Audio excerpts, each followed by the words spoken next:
Mosaic. Today we'll be discussing the topic Colonial Legacies, Geopolitics, and Path to Mutual Prosperity.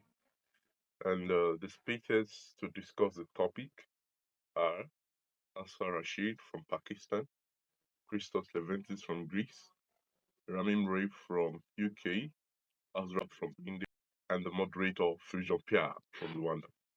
Well, the topic has proven to be an emerging discourse starting from the 20th century and even the 19th century when the scramble for Africa began and till the 21st century today. And now that these colonized states are independent, there are still the debates on the concept of neocolonialism. Here, these uh, colonized states are perpetually engaged or entangled with their colonizers.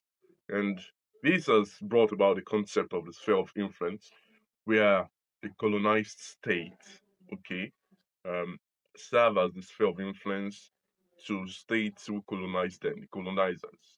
And these has even if we were to look at the trend from the Cold War, if that's we created Western and Eastern Bloc, countries colonized by the West tend to support the Western Bloc. Likewise, for the Eastern Bloc, countries colonized by the East tend to support the Eastern Bloc. So now, neocolonialism has been an emerging topic in the 21st century when we talk about the international system and how states try to, promote their national interest. And this concept has brought about the need to understand, okay, different lenses that there exist regarding colonialism and neocolonialism. And that is why our guests from different geographical areas who try to provide this insight, probing the topic and giving different perspectives as regards colonialism and colonial legacies. It promises to be insightful, it is going to update our knowledge on several principles, several concepts, and embedded in the concept of colonialism. We're able to understand clearly the debate on whether, without colonialism, colonized states would be civilized or advanced today. Okay, there is actually an emergent debate as regards colonialism. If these states are not colonized, will they still be civilized? Well, I will leave you to listen to the LinkedIn live session to have the sounder grasp of whether if they were to be colonized or whether if they were not colonized, they would still, have attained the apex of civilization as against, the negative consequences colonialism itself has engendered. The ladies' live session promises to provide useful insights regarding the topic. Stay tuned. Thank you. Azra has highlighted impacts of colonialism on her country, India, as well as its lingering impacts on the countries such as Pakistan and Bangladesh. Can you give us some insights on the impacts of such conflict and the partition of India, its state, Jammu and Kashmir, how it was divided by the British colonialists? Can you tell us some impacts of that conflict on your country? Yes, Phil. I heard Azra's take, and I think it was a great way to answer. I 100% agree with what she said. Just like India, colonialism has definitely impacted Pakistan in a very similar way. Like we are basically like twins, torn apart, or maybe we were one. Like we are very same. India and Pakistan, we are a part of the subcontinent, and the impact of colonialism was exactly the same. It affected administrative structure, our governance structures, everything. And see, our official language even is English, which is due to colonialism. And I think it is one of the major impacts of colonialism that a lot of people ignore, maybe, because languages do have a lot of impact on culture. And English has taken a much a part of our culture right now because our education is in English, or all of our office work it's in English and everything. If you speak English in our culture, you'll be considered educated. Like if you're speaking English, then everyone will think that you're an educated person, which is a narrative which has been developed since colonialism, since India was colonized. Because when they used to hear someone speak the language of the foreigners, of the Gora people, they'd say, "Oh, he is very educated." So that the narrative has continued since then, which should not have happened even after the independence, and people still consider it a sign of someone being educated when it should not really be. Like, languages are not a factor of measuring someone's intellect or someone is learning or education or whatever. Similarly, our government system, as I mentioned, our administrative structures all are based on the colonialist ideologies. And they have not been much development on that. And then there is also one very important thing how colonialism impacted our overall structures is that the development has been around the places which were developed by the colonies. If you see the cities in Pakistan or the areas in Pakistan which are developed, are usually around the areas which were developed by British, and it has left the rural areas underdeveloped, and this still remains the same. If you walk into a city, like you walk into Lahore, you walk into Sialkot, you walk into Rawalpindi, you'll see that the urban developed areas is the areas of cantonment, which was basically the places which were developed by the British. So yeah, it you can see it everywhere, even if it's been like around 70 or more years since our independence. You can see colonialism everywhere in Pakistan. The you can easily see, okay, that once this country was under the British. Yeah, so similarly, there has been these. Okay, so the another very important thing is that the narrative that colonialism left in the Pakistanis, in the people of the generally the people of the subcontinent, they hate British Americans. They hate basically the Western people. That is because we were colonized. That is not their fault. Not all of the Gora people are bad people. Not all of the people who are Western are bad people. But the narrative has developed since then, and it has been passed on to the generations. Even in our generation, books and everything, and every general narrative which has developed that they are bad people, they cannot be trusted. So yeah, these are some of the impacts, the social impacts, which have been a very deep scars in our ideas, in our narratives, in our perspectives, and everything. Yeah, I think this answers your question. What was the next part? I forgot. That's really amazing, Hafsa. Love your insights on this issue of Jammu and Kashmir conflict. I would really love to once again hear from Azra. She was talking about conflict between India and its neighboring countries and the partition. How did British colonialists contribute to this issue? So I once again would love to hear from Azra's perspective. Thank you Yeah. for inviting me today. So, good morning, good afternoon, good evening, everyone. Partition of India in 1947 has impacted the millions of lives, and it is still impacting the lives of citizens of both the countries.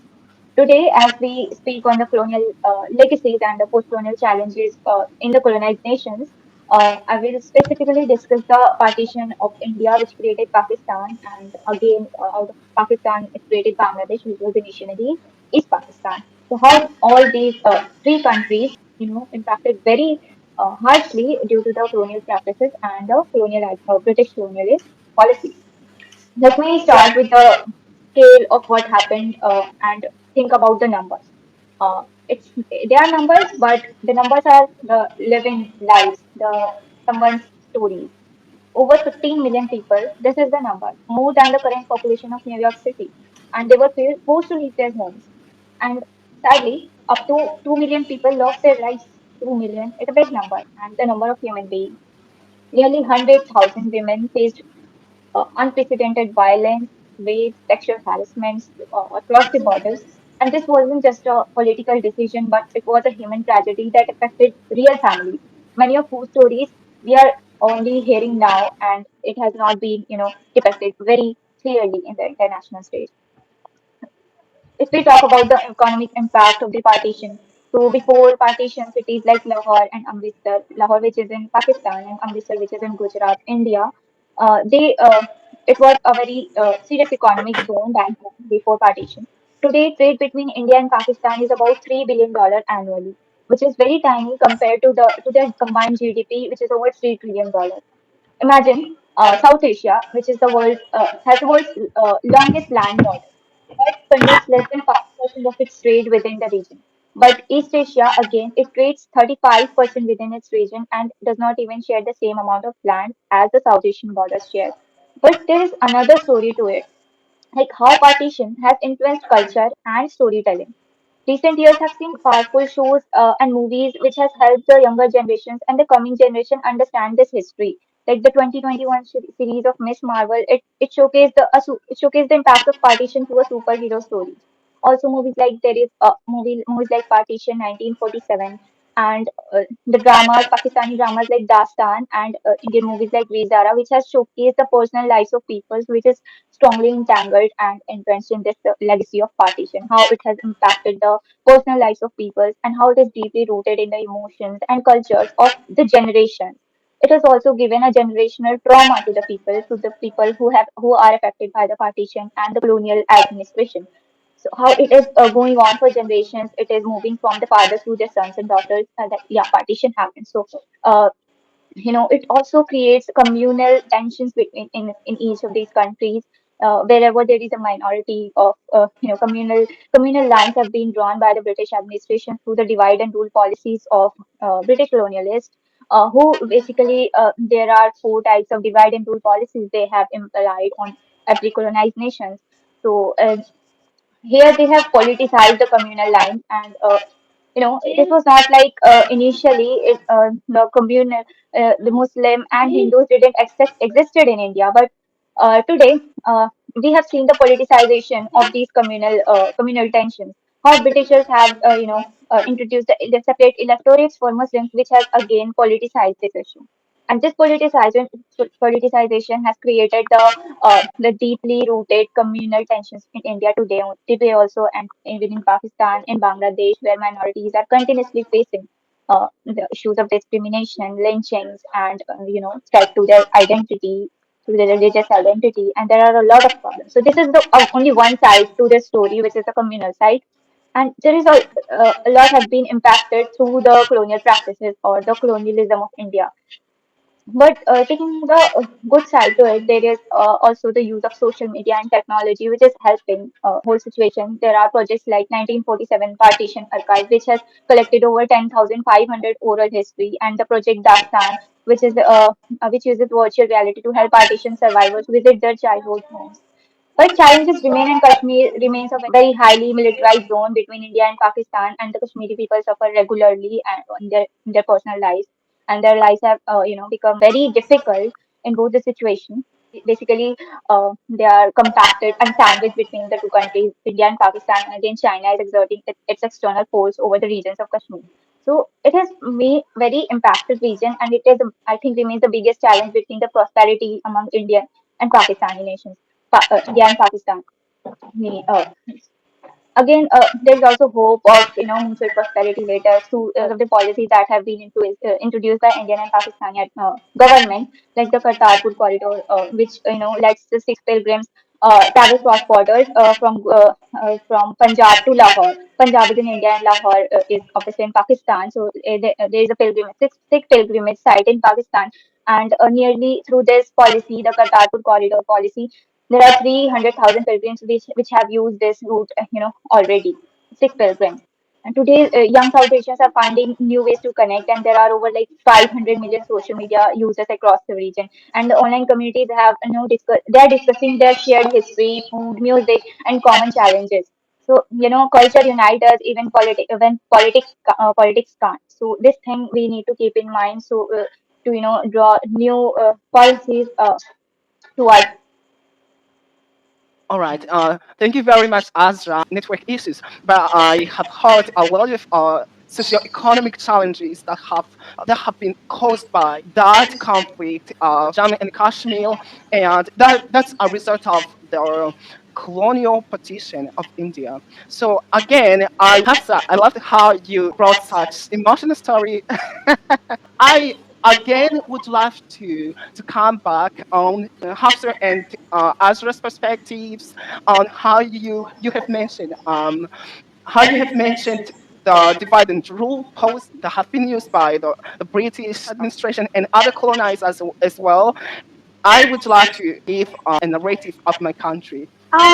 Divide and rule. I love that word. Divide and rule. Is that what happened? Oh, Azra has gone. But I would have loved to ask her. This is that what happened? Divide and rule. That was it. I mean, it's very disappointing. Yeah, I agree with whatever Azra said. Um, couldn't agree more. Yeah, Azra, the Phil's just said what happened. We did a divide and rule strategy. India and Pakistan. So Yeah. yeah, yes, that is what happened, right? But we were so Pakistan and India were so not regionally but culturally close that it is such a disappointment that we were separated. It is considered disappointment by many, but the way we were separated, maybe it was right to separate. It was right, the independence was right, and everything. But the way that it happened was definitely wrong. The partition was a huge historical affair, and there were many wrongs, many injustices which cannot be righted because like it has gone down the history now, but it has left huge deep scars in generations to come. There's this deep mistrust between both nations, which has developed since independence. Like Azra mentioned, when the partition happened, it was not a smooth affair. There was a massacre basically. There was a huge mass migration in which not from only the Indian side or the Pakistan. It happened on both sides. The massacre happened on both sides. They were basically killing people who are migrating from Pakistan to India. They were killing people who are coming from India to Pakistan.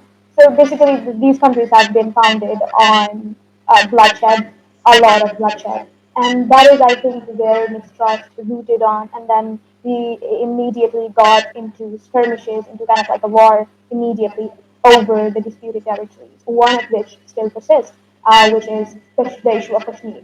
And it is a very big issue because there have been both sides have strong narratives and both sides have are very strongly opinionated about it, and nobody is agreeing on any kind of negotiation, whatever sorts of a table talk or whatever. Nobody wants to like lose anyway, so that they are basically the people have suffered at last. It's the people who suffer. And yeah, the people of Kashmir, Kashmir is a very sensitive issue. It's sensitive for me as well as I'm a Kashmiri, but it is generally considered a sensitive issue. Um, we have fought over it for more than 70 years, and it still leaves me surprised as to why we have done that. We are, like Azra mentioned, we're so culturally close. It's like two siblings. We were like a one. Like if you see us Indians and Pakistanis, you won't spot the difference. Like, are you an Indian or a Pakistani? We're very similar.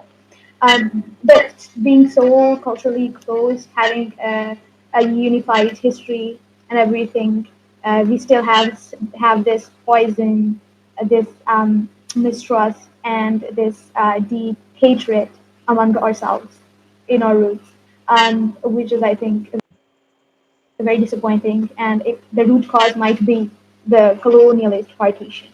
It was wrongly done. Yeah, and I think this is the colonialist partition is basically the reason why things are like how they are. Because if it would have been done right from the beginning, then there would not have been any Kashmir issue. There would not have been any other dispute, and we might have been happy. We might be allies. We might be friends. Yeah, this is it.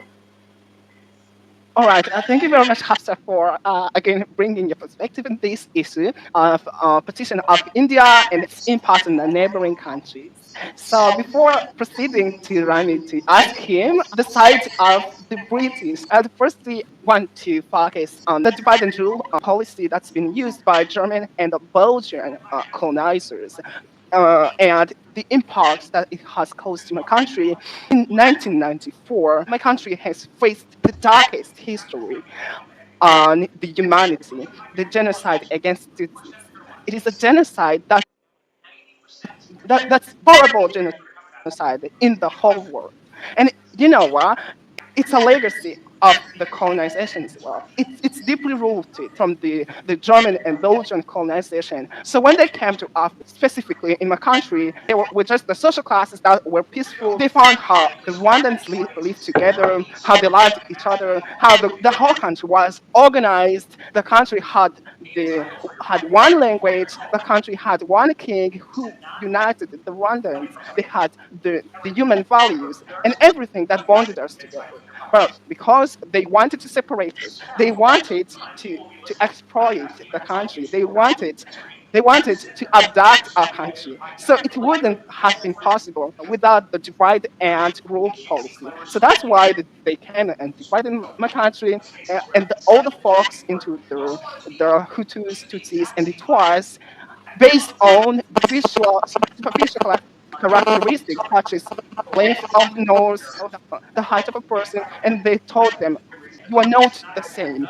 You are the Hutus and you are the Twas." And this separation changed the person's identity. One class was called the Hutus. I belong to the Hutus, and these belong to Tutsis. And we are not at all the same. We're not at all the same. They started to aggravate the conflict by favoring the Tutsis, those who come from the Tutsis. And the Hutus started to feel we are marginalized. We're not a part of this. This resulted into such massacre, such genocide, 1994 genocide, where over 1 million people were killed. And this conflict, actually, its problem is side against Tutsis has a lot of consequences. Death, their post-traumatic impacts that are still affecting the generations. They are still affecting the generation. In my country, there are a lot of people who were in prison because they had active role in the genocide. The people who have killed others, they are jailed in the prisons. You can ask me who killed who in that genocide. The Rwandans killed the Rwandans. There are some cases where a parent could kill his or her child because they belonged to Hutus and to Tutsis. And the problem is they were not actual classifications. They were based on the fact, for example, if you have a very large nose and you are short in height, you belong to Hutu, to Hutu group. And if you are tall and have a hooked long nose, you belong to Tutsis. And some people are still denying the genocide. Some people have a lot of perspectives that are differing on the genocide. So we will come back again on this issue. I would like to hear from Rami's perspective. Rami is residing in the UK and he has great expertise on the diplomacy. So I would really love to hear his perspective on the role of the colonizers, mainly in resolving the problems they caused. I believe that the one who caused the problem should take the lead in resolving that problem he caused. So I'd love to hear from Rami's perspective what's the role of the UK in resolving the problem they caused on the case of Hafsa's country and Azra as well. They caused these issues, this division, this partition now resulted into a lot of issues that are still manifesting in the whole world. But the problem is, I'd love to hear from your perspective. I think if they cause this issue, they should take the lead. They should at least get involved in resolving this issue. What's your stance on this issue? Well, first of all, thank you very much for having me. Am I audible?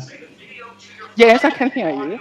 Okay. So, yes, absolutely. So, the UK definitely does have a lot to answer for in terms of there's a lot that has going into it. It's not very black and white. So, in terms of sort of atoning for the atrocities committed during the empire, there's more than just India and Pakistan, but those two are, but they're both definitely the main contenders because there's also huge uproars with reparations or returning historical artifacts to places like the Caribbean, West Africa, like Nigeria or Ghana or Sierra Leone.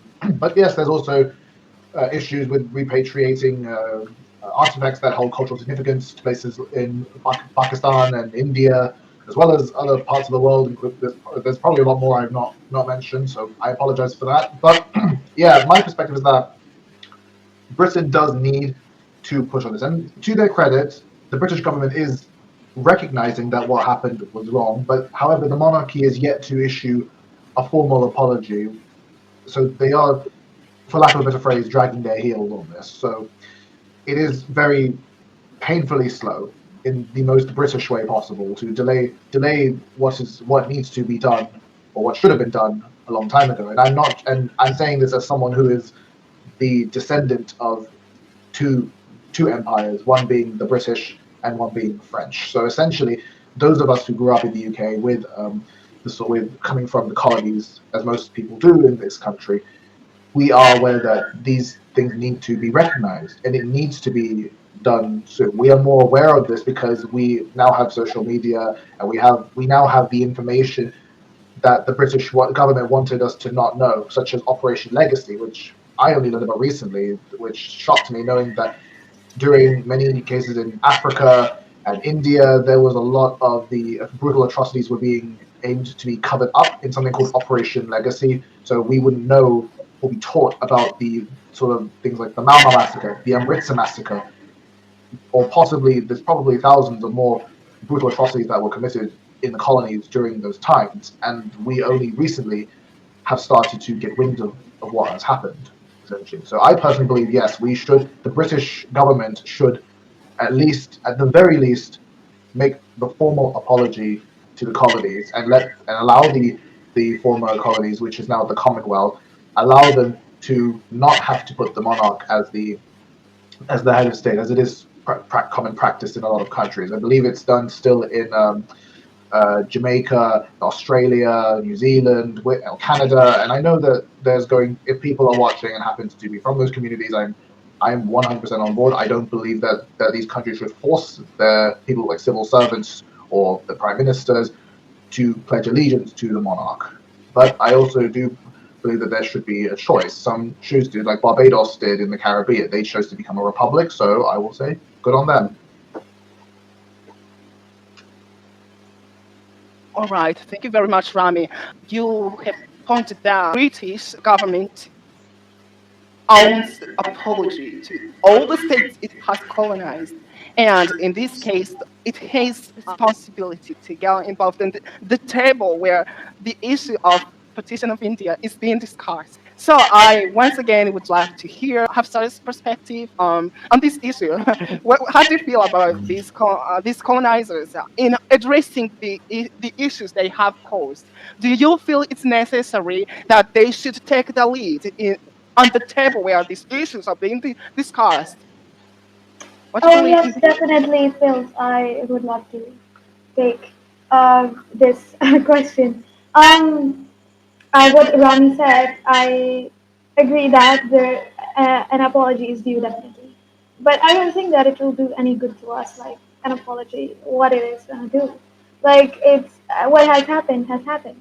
But I think the least that the Brits can do is to maybe act as a mediator between the ongoing conflicts, which are still ongoing as a result of what's been done already. So yeah, I think that I mean acting as a mediator in the conflicts would be a good way to start. All right, thank you very much. And I'd really like to call everyone who's watching us live and who will watch us to tell us their perspectives as well. If you're following us live, if you have any question or any suggestion that you want to tell us, you can please type it in the comments, and we will try our best. Oh yes, I do agree, and I understand just saying sorry is not nearly enough to atone for the brutal atrocities and the years of colonization that Britain had done to India, Pakistan, and all the other countries that were under the British Raj.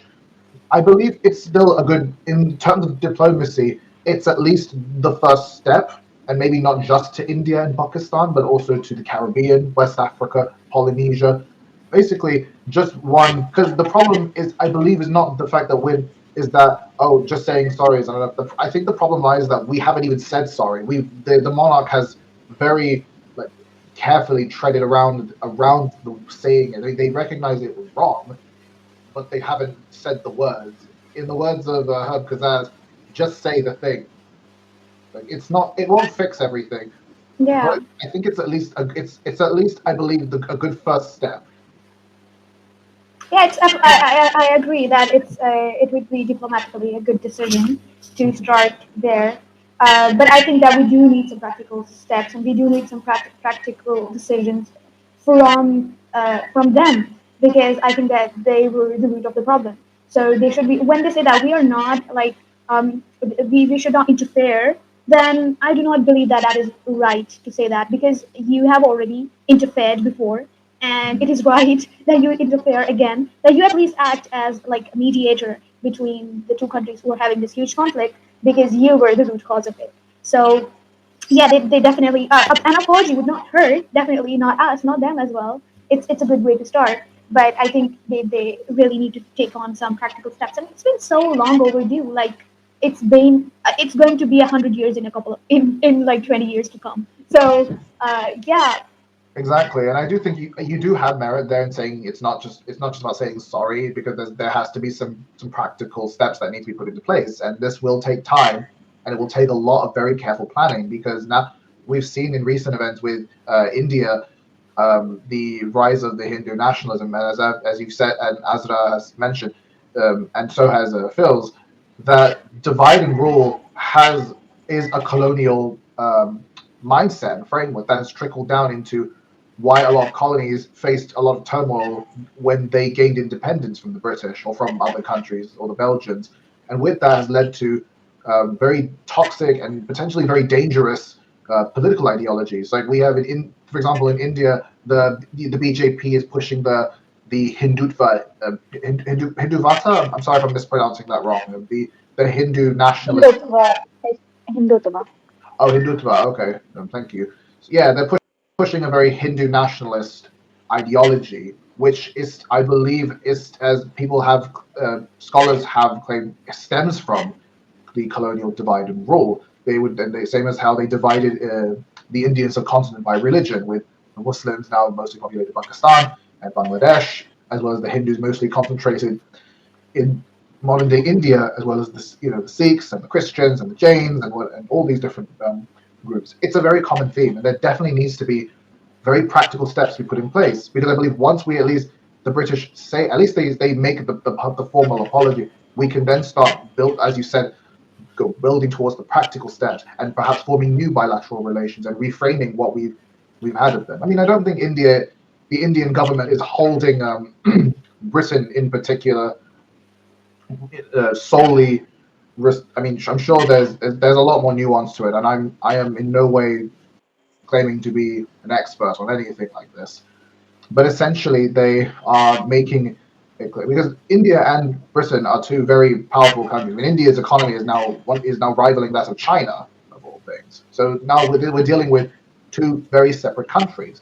And I think you're right. It is time for reform. It's time for reframing. And I think it would be good. It would be great if the West as a whole, colonizing powers, can reframe their bilateral relationships so they can move forward and perhaps maybe have ameliorated diplomacy. We don't know. Diplomacy is very fickle. Hmm. All right. Thank you very, very much, Rami and Hafsa, on this. And you pointed on my curiosity. You mentioning how the formal apology is not enough. And I do believe this. It's not enough to say sorry.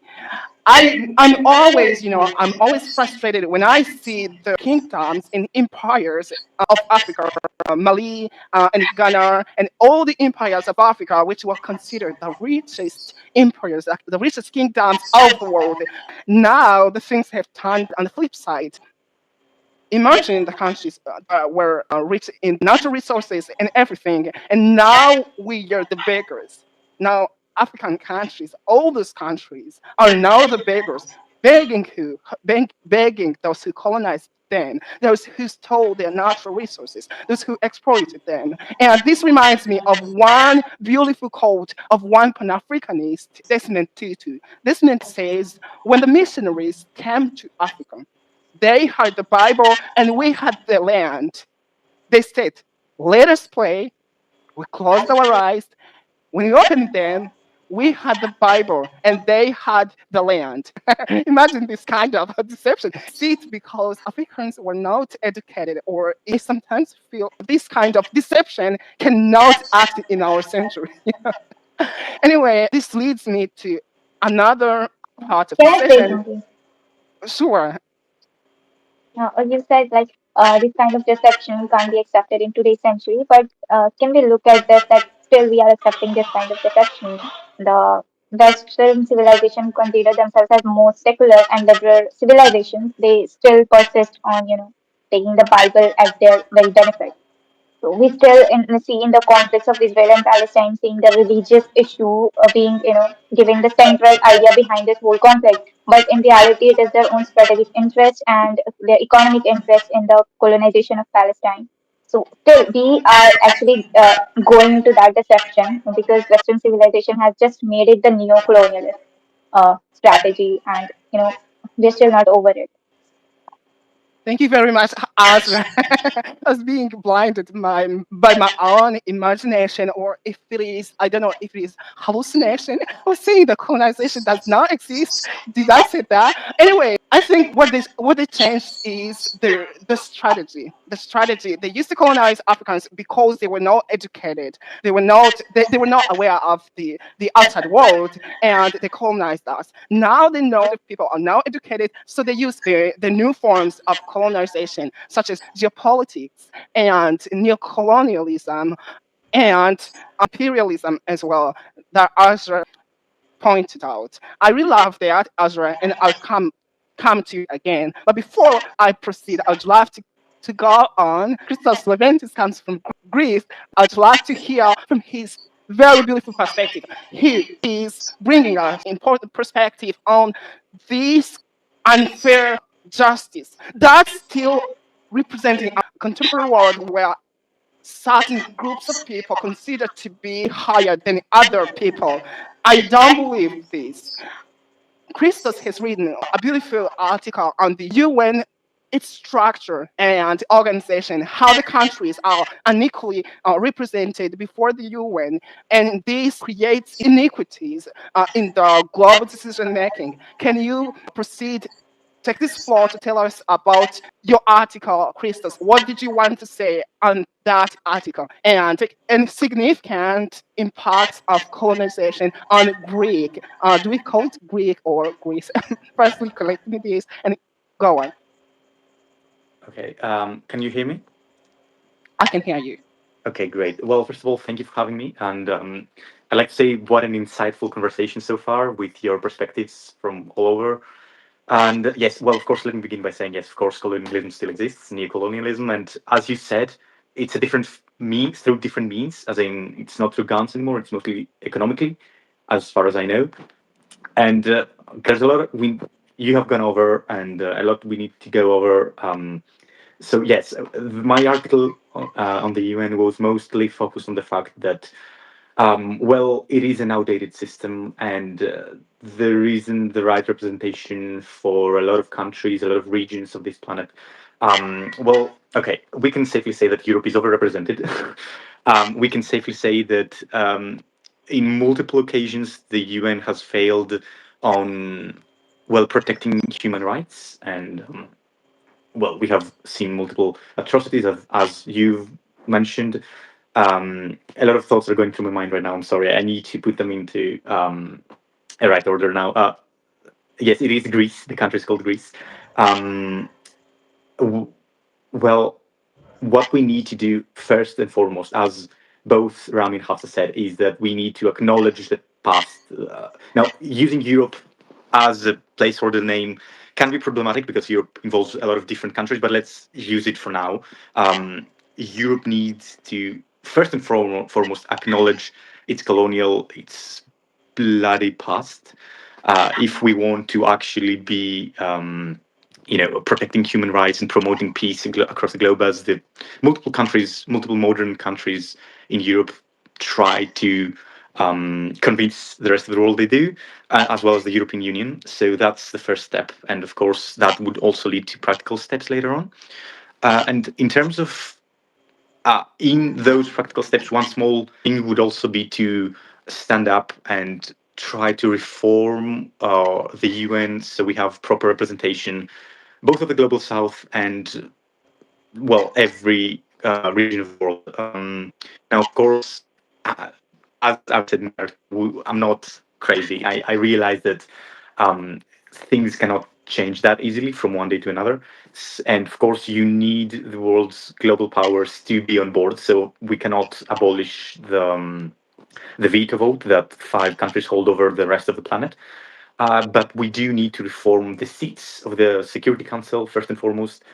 We need to maybe have some sort of a proportional system in regards to the population of each region, change it in a way that people across the globe feel represented. I really love your perspectives, Christos, how you said how the UN Security Council is dominated by the Western influence, especially the Europe and the America. Before we proceed, I see a lot of beautiful comments from our audience, and I want to tell you that you can be a part of our discussion. If you have any question or suggestion you want to inform us, please mention the comment and we'll come back to you. Christos, I loved how you mentioned that UN is misrepresenting those countries actually that have colonized others.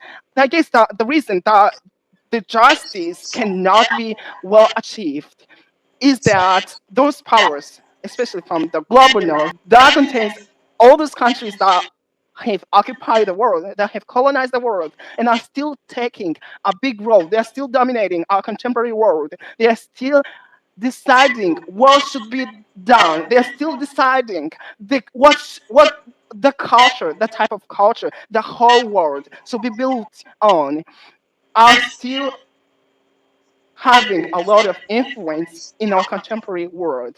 You are advocating for a positive change, and I do believe the same. And your perspective takes me to the next round of our conversation on discussing colonialists and their colonies, their relationship.